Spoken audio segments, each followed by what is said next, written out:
Hey, Hollow Hunters, it's Skylin, And Michaela. and welcome back to the Hollow Grimoires podcast. So today we are going to be talking about the first 10 chapters of Heartless Hunter. We're going to be talking about a true crime story hmm and then reading some ghost stories. Excited!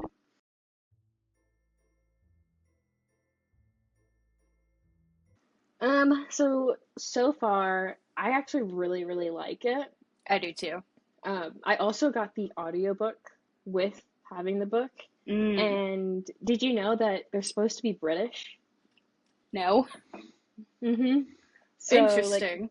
yeah, sometimes I'm like, I don't know if I want to think they're British or not, Right? but they're supposed to be British. Interesting. hmm I like it so far. I think it's pretty good. Yeah. Um, I accidentally read past chapter 10 a little bit. A little bit. Oopsie. But I think like everything leading up, like it has really good detail, it has really good like backstories and everything. Yeah. So that was really fun. The only thing for me is I think, okay, pause. Obviously, there's going to be spoilers ahead for Oh people who yeah. have not read it. Uh-huh. Um, anyways, it's when I forget his name, but the older brother of her best friend. Gideon? Yes, it's when he's Yeah. at like the bar or whatever with that hmm girl, and Mm, she's like, "I think she's a witch." Blah blah blah. I was like, I feel like it's a little early for that. Like yeah. I understand, but it just felt a little too early for Yeah. her to be suspected. Yeah, and I think it's so weird because she's like, "Oh my God, Ruin owns the docks shipping company. Uh, What did they the call it? the ship. Yeah, Yeah, she owns the ships and stuff." And it's like, why would Ruin be so like not naive, but why would she like put her name on that if she's going to like be sending them out? But like, it just makes me kind of confused yeah, because like you think she's like smart, and everything. right. Um, and what do you think about Alex? Who's Alex? Sorry, it's been a. I read like two other books since reading these 10 chapters. Um, So, Alex is the younger brother, I think, or oh, yes, yes, yes, I think yes. so, yeah. I think you're right. Yeah. Um, like I feel bad for Alex, but I don't know if because like everybody's saying like in the book it says Gideon like knows that he had a crush on Rune. Do Yeah. you think that Alex is acting like or acts like he has a crush on Rune because he's protecting her? It's possible. Yeah. Yeah, because like I feel like if like that's what I would do if I was Right. someone. Like I'd be like, hey, like let me protect them. Like, oh, I have a crush. Like she's making it hard to get yada yada yada. Right. So, Yeah. But other than that, I think it's really good so far. very very good. Yeah. I think I feel really bad for Ruin in general and everything because Yeah. Seraphine was taken and Gideon took her, and Yep. I'm like, I think, oh, there was something. Oh yeah. So it was when Alex was talking about Rune and Gideon first met Rune, he was like, when I met her, like I knew that we weren't going to be friends. Yes, I remember that. Do you think it's because he was like she reminded him of his sister, or like he already had like a crush on her? I don't know. I don't know either, but I have I like think, a yeah, hypothesis. I think, I think I'll have to read a little bit more before I make my like final decision. hmm But yeah, I'd say that it's like that part where it seems to go a little fast and it's just like, why would she be so careless? That's like the only hmm critique that I have. But Yeah. I don't think, I don't necessarily think that it takes away. I was just like, that's really fast. I feel like it wouldn't happen that fast because it happened within the first 10 chapters of the book. Yeah, first 10 chapters, and what was her name? Hera? Harrow, I think. Harrow, yeah. Yes. Um, she was like, I feel like she has been copying Rune way before Gideon has. Yeah. And I feel like I don't know how fast paced or like what's going to happen. It's definitely not a slow burn, but No. I have a feeling like because Rune was told, hey, oh wait, that's in chapter 11. Ooh. Damn, Okay, now I you're can't. spoiling it for me. I won't. No, no, I didn't say anything. I'm not gonna spoil it. But Harrow was like, "Hey, you should spy on her Yeah. because of the ships Yeah. and everything." And I just feel like that's maybe what's going to start making Gideon actually like her Yeah. and stuff. So, I definitely think that he's gonna figure it out. Like, it's gonna be confirmed for him, and he's hmm going to second guess his decision. yeah, I think what's going to happen maybe is like if he finds out, like, that she's a witch Yeah. and everything, um, do you think he's going to be like, devil angel on his shoulder, like, oh, I actually love this girl, Yeah. or I'm actually like have feelings for her? Um, I know he's gonna be super hesitant because of, hmm I can't remember her name, but the witch that like tricked him. Oh, You know who I'm talking about? yes, I can't remember her name. I'd I have can't to remember look in her the name. book. Yeah. But I feel like he's going to be hesitant and is probably going to lean towards the I should take her in. hmm And then from there is when he's going to be like, oh crap, did I make the right decision doing that? Cressida? Yes. Cressida hadn't smelled of magic either. Yeah, Yes. Cressida. Cressida. hmm Yeah, because like looking at 10 and everything, just want to make sure that I'm not. Let me go to this read this last one. Okay, so they are at the party. So you remember like Gideon going to the party and everything. Yes.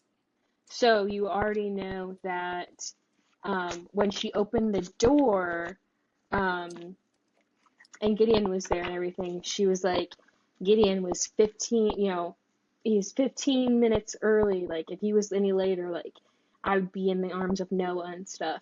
Yeah. And, like, so she decided, like, they're both deciding, like, hey, let's trick this person, let's trick that person. Yeah. So I feel like they're going to actually start, like, falling for each other. I agree. And then they're going to be like, oh, shit. Like, Yeah. I also kind of think maybe what's going to happen is once Gideon finds out, or if he finds out, I don't know, there's two books. Right. Um, but if or when Gideon finds out, is Rune gonna go on a run, on the Right. run Yeah. and stuff? Or is And she like, gonna stay? Or like, is hmm Alex gonna try to protect her? Or yeah. And what if, oh my God, what if Alex gets like put in prison for, was it prison or was it death if you were supporting a witch? I think it depended. Yeah. I think so. But that would be hard because Yeah. Gideon losing his brother on Yes. top of his love interest Yeah. and everything. But I think it's really good. I liked the way that um, Gideon was like describing Rune when she was like tying the ribbon on his Yeah. wrist and like talking about how like sharp she looked when they were like walking up the stairs and like the whole interaction between him, Rune, and Alex. Yeah. Do you think of course Alex was mad at Rune in there. Like, he just didn't know, like Gideon didn't know. Right. But I wonder if Alex is upset because, Well, um, he told Rune to stay away from Gideon yeah, when they were at the opera, and she was like, "I need to hmm find Gideon because I need to figure out where Seraphine is." And he's like, yeah, "No, you need to stay away from him." And now yeah, all of a sudden, Gideon shows up at the party, and Rune goes Mhm. off with him, and so I think he's mad at her for doing that, and mad Yeah. at Gideon because he was supposed to have that last dance with her. Mhm. Yeah. Yeah. So maybe Alex actually does like her because we haven't had an Alex like side of the story at Right? all. Yeah. Like that, I feel so bad for Alex, like Rune breaking his heart Yeah, I know. and everything because they've been friends since, who knows how long Right. and everything. Hmm. But what chapter should we read to for our next one? Do you want to just do another 10 chapters? So to chapter 20? Yeah. Through chapter 20? So, Yes. So stop at chapter 21. yep. Yeah. Yeah. I think that'd be good. What do you think is going to be like in those chapters? I don't know because of how fast it's moving. I don't Mm-hmm. know if Gideon is gonna like figure it out or if Rune is actually going to be able to charm him like she Mm-hmm. wanted to and get the information out of him. So I feel like it could go either way, honestly. Yeah. I feel like um maybe one of them is going to find out that like they're tricking. So like either Gideon's like finds out like, hey, Rune's deceiving me, or Rune's gonna be like, Right? hey, Gideon's deceiving me. Yeah. Um, and I think Rune is going to be able to get Seraphine, Yeah. like save her, because that's like the last thing that she promised her grandma Right. and everything. So I'm yeah, excited. I'm excited too. It's actually a really, really good book. It So is. Yeah. okay, so now we're gonna get into some true crime. So do you have a true crime story? I don't. I only got some ghost stories. Sweet. So we can just do mine and then we can get into a couple ghost stories. Yeah. Um, so my story is The Butcher of Plainfield, Ed Gein. So the summary of Ed Gein's case A is in the frozen fields of 1950s Wisconsin, a quiet, reclusive man named Ed Gein lived alone on a decaying farm. Two neighbors, he was odd but harmless. In reality, Gene was hiding a grotesque secret. He had he had Yeah. exhumed corpses from local graveyards and fashioned keepsakes from their bones and skin. Gross. Lampshades, masks, furniture. His home was a museum of human remains. The horror came to light in 1957 when police discovered the mutilated body of a local woman in his shed. So let's get into some early life and obsessions. Ed Gein's true story, his early life and obsessions. He was born in 1906 in La Crosse, Wisconsin. Ed Gein grew up under the iron grip of his mother, Augusta, a religious fanatic who preached that all women except herself were sinful and corrupt. Gene Of became course. yeah. Gene became emotionally dependent in Augusta, idolizing her and internalizing her twisted worldview. His social development was stunned. Classmates recalled his bizarre behavior and random laughter. It's crazy. Interesting. Mm-hmm. Ooh, in 1944, Gene's brother Harry died in a mysterious fire on the family farm. It was officially ruled an accident. Bruises on Henry's head raised Mm. suspicions, that Ed may have killed him after Henry criticized their mother. Mm. I don't know, that's kind of weird. Yeah. Like, do you think they would probably like go back and like, you know, figure things out? Like go and like, because this is 1944. Right. Yeah. Is when his brother died. Do you think Yeah. like once like DNA and like investigation stuff like got deeper, they would go back and look? You would think, but I think a lot of like early case, unless there's like a reason to reopen it, I don't think a lot of Mm-hmm. those get reopened. Yeah. But all right, so let me go back to the story. Um, So in 1957, when police discovered a mutilated body of a local woman in his shed, as they searched his house, they uncovered a scene of disturbing. It would be redefined the It would redefine the American nightmare. Mm. Gene confessed to killing two women, but his obsession with his deceased mother and his um, descent into psychosis suggested deeper ritualistic motives. Mm. So his mother actually was the catalyst, or is stated that it was his catalyst. So it says, Right. when Augusta died in 1945, just 1 year after his brother's death, Mm. Gene was devastated. He referred to her as the only friend and true love. That's kind of weird. True love. Yeah. Like, That's is a that like a that's a weird mother-son relationship they got going on there. very weird mother-son relationship? But her death triggered Gene into a psychological collapse, and he began reading pulp horror magazines and anatomy books. Anatomy books. Hmm.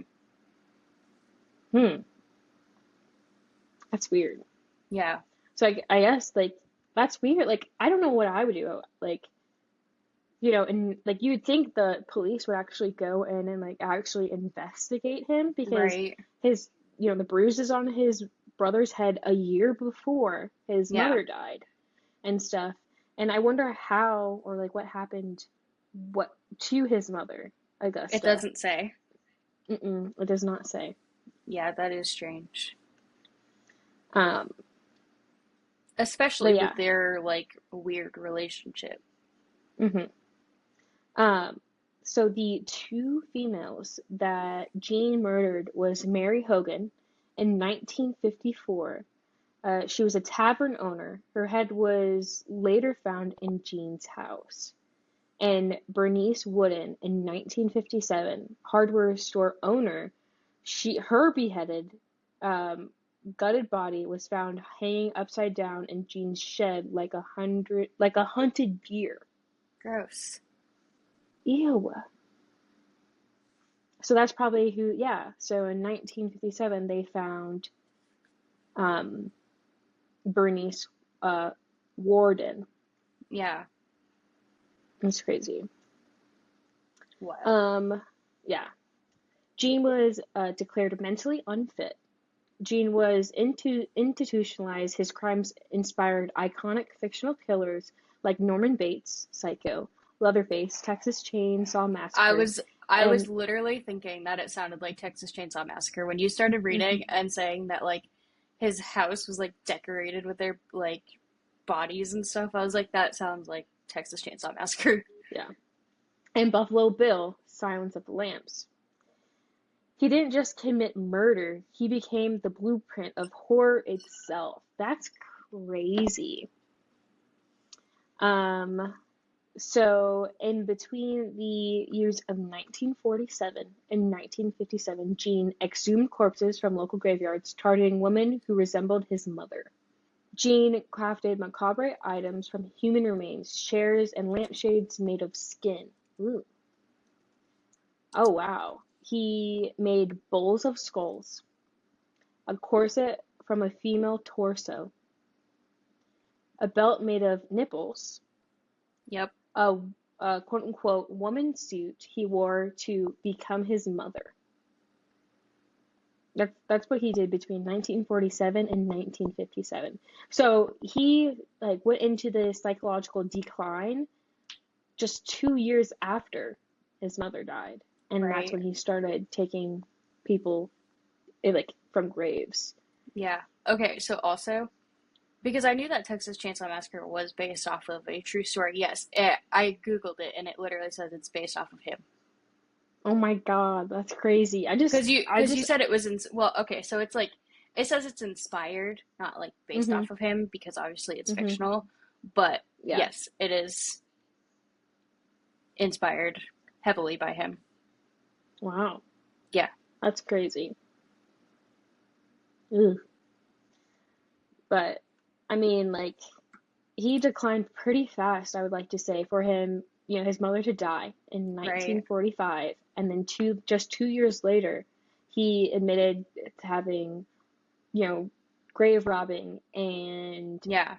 making clothes and a bunch of other things. Right. Um, Police also discovered Warden's head in a plastic bag, her head in a burlap, oh, her heart, sorry, not her head, her heart in a plastic bag, her head in a burlap sack, female genitalia in a shoebox, and Gross. numerous body parts and preserved organs.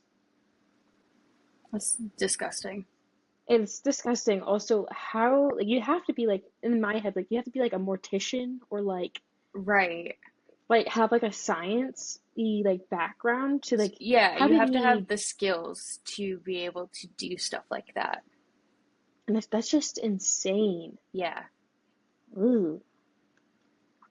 But Also, can I just say that going into this, we did not mhm. know that Ed Gein was the No, person that inspired Texas Chainsaw Massacre. no, I didn't. I just found the Butcher of Plainfield and then Yeah, Ed Gein. I was like, okay, that's weird, and like I just got right. like a summary of it and Yeah, everything. That's crazy. But it says serial killer, grave robber, psycho Ed Gein's legacy birthed a new kind of monster that would haunt Hollywood for decades. That's yeah, crazy. And then just that's some more insane. like, yeah, just some more like background filler and everything. Um, his trial, like the trial and legacy and everything, Gene was declared legally insane and spent the rest of his life in a mental institution. He died in 1984 at age 77. Oh my goodness. Yeah. Though only convicted of 2 murders, he's suspected of more. I mean, of course you're suspected of more if you have Right. someone's torso as a corset, someone's Yeah. body, like skin, like Yes. bodysuit. Yeah. That's crazy. Ooh. It's possible Um, that like the other parts weren't around for them to actually ID the bodies, and that's why. yeah, like I wonder how many missing, like just from 1947 to 19, was it 1957? Yeah, I think Yeah, so. that's a whole 10 years. Yeah, a whole He did decade. this for a whole decade. Like, I wonder how many missing person, like, Yeah. ended up just him murdering and just Right. never. Because you can't, like, okay, he murdered Mary Hogan in 1954. So that's 3 years from when they found Bernice Warden's body in 1957, which is said when he murdered her. And that's Right. when he was found because she was hanging upside down like a deer. Yeah. So, like, there had to have been more. I wonder if, I mean, I doubt that that house is like they're allowing people to live in that Right. house and everything. Like, that must have like a lot of just bad juju. Yeah, for sure. Yeah. But it says his crimes birthed a new archetype, the quiet monster next door. He became the blueprint for modern horror, influencing Psycho, the Texas, Chainsaw Massacre, and Yep. Silence of the Lambs. Wow.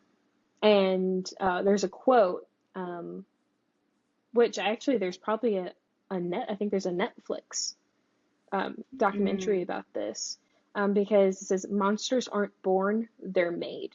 yeah. And from Monster, the Ed Gein story, Netflix of 2025. So this Mm, actually might have just came out, which is probably why I had no right. clue. Yeah. That's crazy. Our That's first insane. like true crime, Right. and it's about Right? spooky stories and Yeah. everything. Ugh, that's Damn. just I don't know if I Yeah. could like going into a psychosis like that is kind of Yeah. insane. It is. Ugh. Well, and then and where was he from? Oop, I just touched my face. Wisconsin. Yeah, he's from Wisconsin, but the like name of the town seems very familiar to where I grew up. Hmm. Um, oh yeah, La Crosse, Wisconsin. That's like I think, let me look. Holy shit. Um, La Crosse, Wisconsin was 2 hours and 15 minutes from my hometown. Damn. Yeah. Also, I think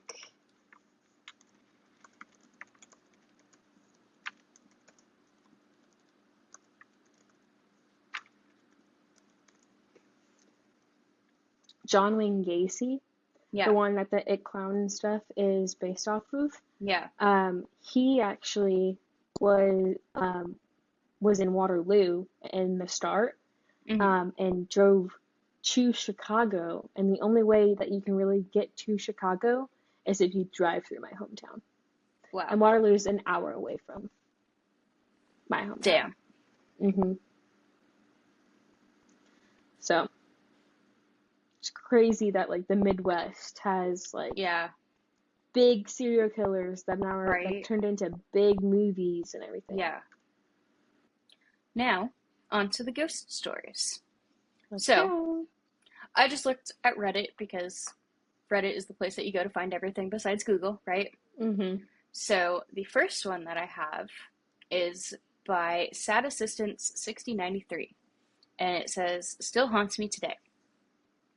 I used to rent a flat in Leeds, one of those tall Victorian terraces that had been hacked into student housing decades ago.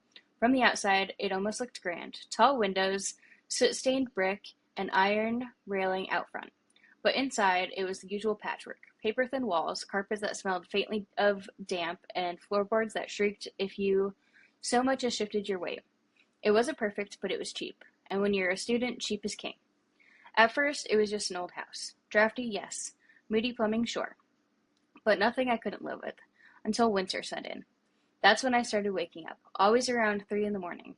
I'd sit bolt upright, heart pounding, certain I'd heard something. It was always the same sound, the floorboards in the hallway creaking.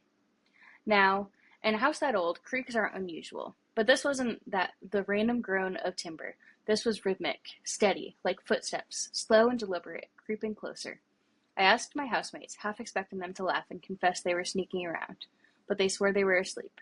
And every morning, without fail, the locks were bolted from the inside. No one had gone out. No one had come in. Weeks passed and the pattern didn't break. I'd wake up at 3, hear the creak, then silence. Some nights it stopped halfway down the hall. Others it came right up to my bedroom door. I started leaving the lamp on at night, but it didn't help. The light only made the shadows under the door sharper, and that's where I began to notice them. No thank you. Literally, No thank you. when you said they would stop at her door, I just got like chills down my back. Like, No thank you. ugh, just like like my Hatman story and Yeah. everything. Like, no, no, No thank thank you. you. Oh my God. Anyways, the shadows of feet. At first I thought my mind was playing tricks, but no, they were there, still, waiting. The weight of something pressed close to the other side of the door. Sorry. I never opened it. One night I decided to be brave, or stupid. I sat up in bed, covers pulled tight, and I waited. Sure enough, at 3 o'clock, the boards began to complain. Creak, pause, creak. Closer and closer until they stopped right outside. I fixed my eyes on the thin gap beneath the door, the faint strip of light where shadows betray what stands beyond. The feet were there, just as I'd seen before, 2 solid shapes, motionless.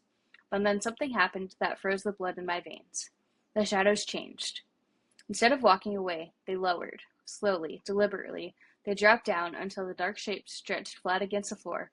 Whoever, or whatever, was outside my door wasn't standing anymore. It was lying there, listening. I didn't sleep that night. I don't think I even blinked. I just sat there, locked in a staring contest with the space under the door, waiting for the shadow to move again.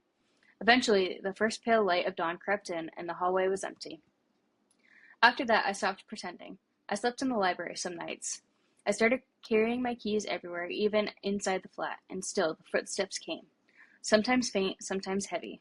Always around 3, always stopping at my door. When my lease finally ended, I didn't bother mentioning it to the landlord, but at the last minute I did. Half a joke, half a confession. He didn't laugh. He went pale. "Which room were you in?" he asked. When I told him, his face tightened. He explained that before the partitions, the whole house had been one unit. Back in the 1950s, a man who lived there had been found dead in the hallway, stretched out flat, face down, right outside what later became my bedroom door. They never figured out why he was laying there or what he'd been doing in those final moments. I moved on. Different city, different life. But even now, years later, if I wake in the small hours, I hold my breath and listen. Because sometimes, in silence, I swear I hear it again. The slow creak of footsteps, the pause outside the door, and then that dreadful shifting sound as something lowers itself to the floor. Oh my Yeah. God. That, I don't know if you can see that. Look at that. Goosebumps. Goosebumps. Ugh. Wow. I think that was, if that was me, especially with it just like, because like when you were first talking about like, oh, it shifted, then it was just laying on the floor. I thought it was like laying on its side, like peeking underneath Right. the Yeah. door. Yeah. So like, I was like, oh my God. Like, Yeah. no, thank you. But it Absolutely kind not. of sounds like an ego gore. Do you know what an ego gore is? Mm-mm. I think it's called an ego gore. But it's basically like places that you like live in, or like places like public places or like houses and stuff.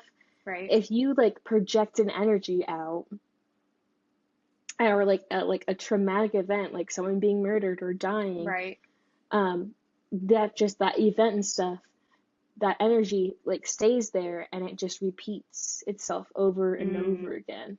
Yeah. So I wonder if it's like an egregore just like reliving Right. over and over again Yeah. the event. I don't know. That's insane. Yeah. That. Mm-mm. Absolutely not.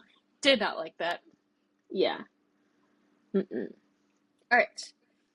All On right. to your story. All right. My ghost story is from Puzzle-Headed Amount 4. It says, I got a story for y'all. You guys tell me if you think it's paranormal or not. About 2 years ago, my girlfriend and I had our 3-year anniversary. We had a great dinner in downtown LA, and she had a little surprise for me after. She rented a pool in Hollywood Hills for us through this app called Swim Apply. Hmm. I had never heard of this app, nor would I ever think to rent out a pool in someone's backyard. Just not my thing. But my girlfriend was excited about it and thought it'd be romantic. To be honest, though, I really wasn't feeling it. I didn't want to do it, but she had paid a decent amount for it, and I didn't want to be a buzzkill. My intuition told me, as we started our drive to the Hollywood Hills, this isn't a good idea. Multiple times, I had the gut feeling that going up to this house in Hollywood Hills was just not a good idea. Also, she had this reservation through Swim Apply from 7:30 p.m. to 9:30 p.m. We got our out of our dinner around 8:30, so we were going to get to the house late. Also, Swim Apply, like, I don't think I would do that either. Yeah, I think I just like that's a little weird. it reminds me of what is that like app where it's like, hey, if you want to be scared or something, and like it sends you like lat long grids, or it sends you like Oh, yes, direction. What is I that know. called? I don't know what it's called, but I know what you're talking about. That's what this kind of reminds me of. Yeah. But okay, we get to the house, park, and it's just so dark and quiet up in those hills. Didn't see a car parked. Oh, sorry. Didn't see a car pass by us once we got up the hills. Didn't really see anyone walking out. Thought it's thought it's nighttime. I think they meant though it's Though it's nighttime. nighttime, yeah. Yeah. In order to get in the backyard, we needed a code. We had a code, and we were told that we'd have the backyard to ourselves for 2 hours with no other company. The first thing that weirded me out slightly is that the gate was already open. No code was Mm-mm. needed, which was odd to me. Nope. If the gate is already open, like, sorry, I don't want to die. Especially Yeah. like not being at that place. Right? Ugh.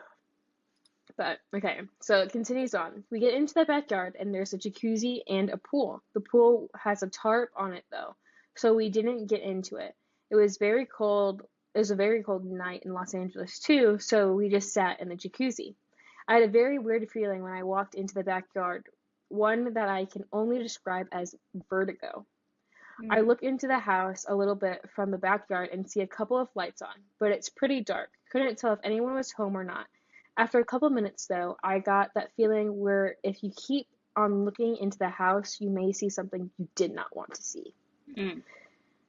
We didn't have any music or anything. It was just the cold wind, the loud slap of the tarp going against a pole, and a wind chime going on above us in this jacuzzi.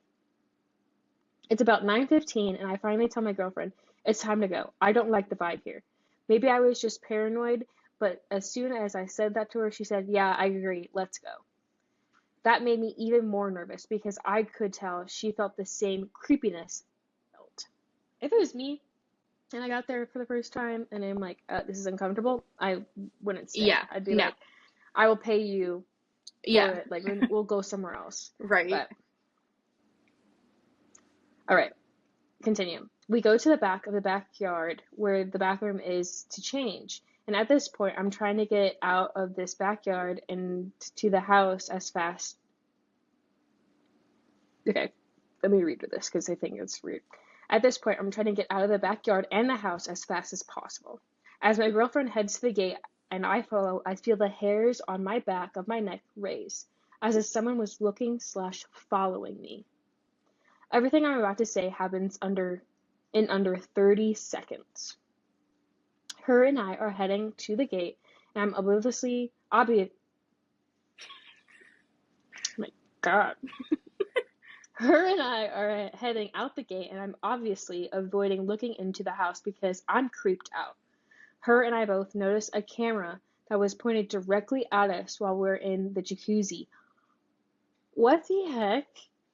I mean, I guess it makes sense if it's like somebody else's house and they're like Yeah. renting out their backyard to people. They want to make sure that people don't like trash their backyard. Mhm.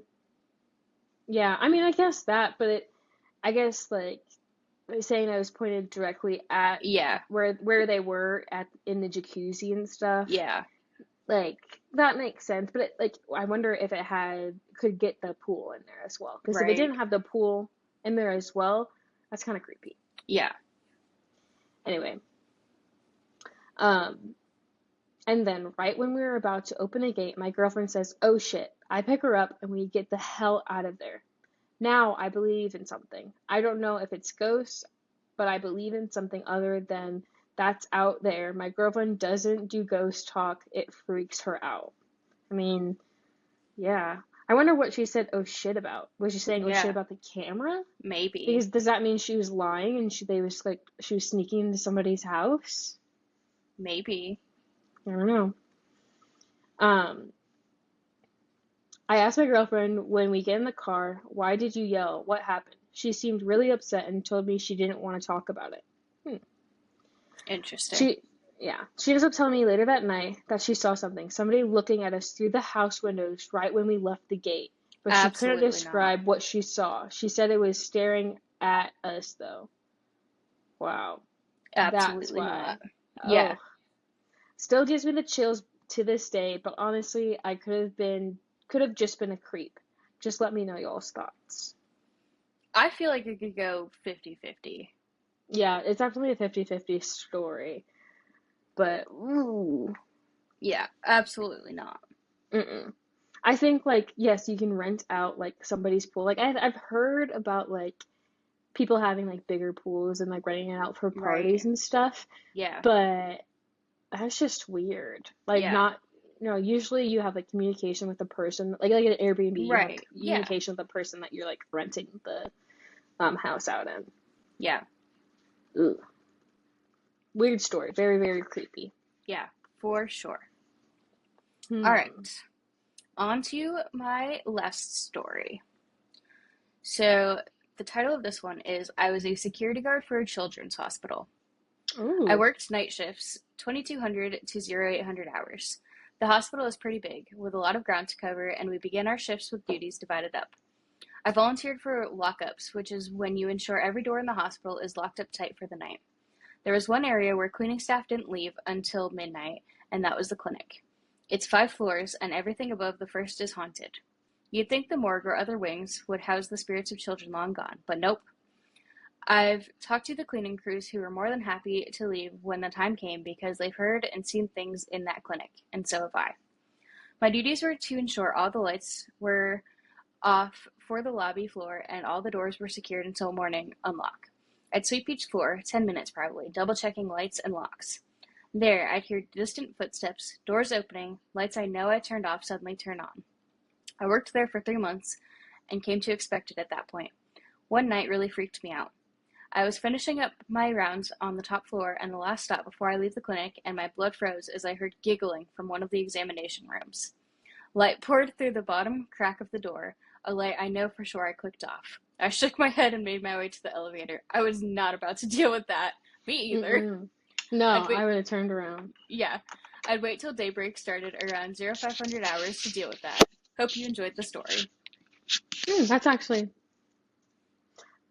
not bad, but definitely like, Definitely no thank you. yeah. I just took off my glasses. That was me longer, but I found one. Okay. But yeah, that's actually not that bad. It's a good one. Okay. I have one more. Make sure this is. Okay. I have one more story. This is from. Okay. This story is from On the Quickness. It says, "This isn't a scary story, but a supernatural one for sure. Back in 2000 or 2001, my grandma used to take care of my brother, 6 years old, and I, 10 years old, after school while my mom would come from work. My mom would pick us up around 8ish every night.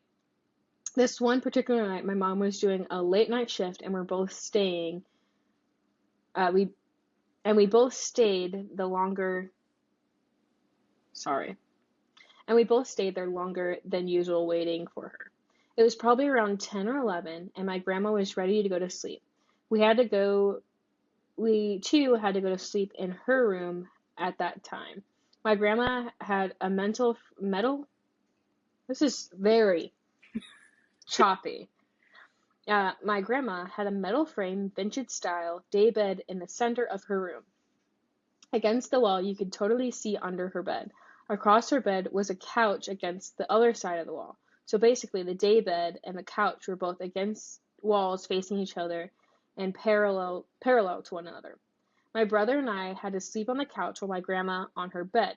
The lights turned off, yet both my brother and I were able to see what was around after adjusting to the dark. We couldn't sleep thinking about my mom. That's weird. Yeah. So their mom was working late, so they had to go to bed at their grandma's house, is from what I'm getting at. Okay. Yeah. All right. Probably 10 minutes into my grandma sleeping, we noticed something whitish floating freely under her bed. No, thank you. Wow. We were both so confused and focused to see what the hell we were seeing, since it was a bit transparent. It was a white dog, a Maltese-looking white dog, too. LOL. It seemed as if it was floating and running from one end of my grandma's bed to the other. We weren't freaked out because honestly, it seemed like wherever it was existing, it was excited that we were there. That's the energy I took from it. We woke my grandma up and said, "Mama, there's a dog under your bed." LMAO. While she was on her bed, she leaned forward and looked under the bed, and then the thing disappears. She didn't see it, obviously, and told us to go to sleep, but we couldn't. She goes back to sleep, and once more it reappears again, floating. It looked happy. It looked like a bit like Zero from Nightmare Before Christmas. Yeah. This bug. If I could describe it, as I could describe it from Nightmare Before Christmas, but a bit more fluffy. We woke her up again, telling her there's a dog under her bed. She was fed up already and told us to stay quiet and not wake her up again. I'm pretty sure my brother and I fell asleep afterwards, since we don't quite remember what happened after waking up my grandma the second time.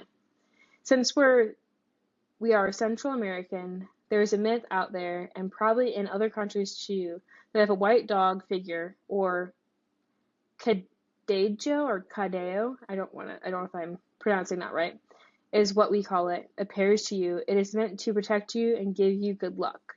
While Hmm. coming across a black Cadeo isn't such a good thing, or I'm not one to brag, but I've always felt as if we were protected and we have luck in these things. Maybe it was a Cadeo. We both saw it, or could have simply been a white ghost doggy that belonged to the previous house owners. But that we saw a white dog, a white ghost dog-like figure. We saw one for sure. Hmm. Damn. Damn. I don't know. I don't know what that, like, spirit thing is. Right. Never heard of that, but Me either. It reminds me of, so there was one night where we're like getting ready for bed, and mm-hmm. my husband's already in bed, and I'm leaving the bedroom for something, and I go to shut the door, Mm-hmm. and I'm like facing the door, and out of the corner of my eye, I see a cat, and I thought it was Mm-hmm. my cat Yoshi, because it was like a white Mm-hmm. cat, and it looked like her. Well, I turned my head to the room where, like, we call it the kitty room. It's where, like, their Mm-hmm. litter boxes and stuff. I turned my head, and she's in there, in the kitty room. And I turned back, and I was like, what the heck was that? Well, I was the only one that saw it. My husband saw it, too. And he was like, I was like, I think there's, like, a ghost cat in our house or something. He's like, no, I saw it, too. He's like, and it wasn't Yoshi? I was like, no, Yoshi is sitting in the kitty room, like on the other side of the gate in the kitty room. And he's like, that's so weird. That's what that reminds me of. I only saw it out of the Yeah, corner of my eye, but it looked like Yoshi, that's crazy. And right? Yoshi girl, I miss my Yoshi. But yeah, yeah. I don't know how I feel about that and everything. Yeah. I think it was very like choppy. Like Yeah. there was periods where periods shouldn't be. So that's why I'm like, Yeah. what? Right? Trying to read it, but Yeah. very Well, spooky. I think that is all for Hmm. today's episode. Also, we would like to address our floating mics. They are our wands. They are our Mine is Harry ones. Potter's wand. Mine is Sirius Black Swan. We figured it was fitting to Yeah. put our mics on our wands, because why Hmm. not? And as we were setting up, I just I just grabbed my wand and because the mic has like a clip, Yeah. and I just clipped it to the wand And then I was like, wait, should I do that too? So and yes, yeah, the wand mics. wand mics, which is so funny that I wonder if they could like see it slightly. I I don't wonder, know. but it's really funny because we just had our last podcast talking about Harry Potter. Yeah. So, but thank you guys for watching. What should they comment below? What Mm, emoji? a ghost emoji. Yeah, put a ghost emoji down in the comments below. And comment what your favorite ghost story or true crime story was that you heard today. Or if you have one of your own, go ahead and put it in the Hmm. comments below as well. Yeah, and then we will read it, and At some point. yeah, whenever Yeah. we get comments and stuff. But Right? all right, thank you guys for watching. Bye.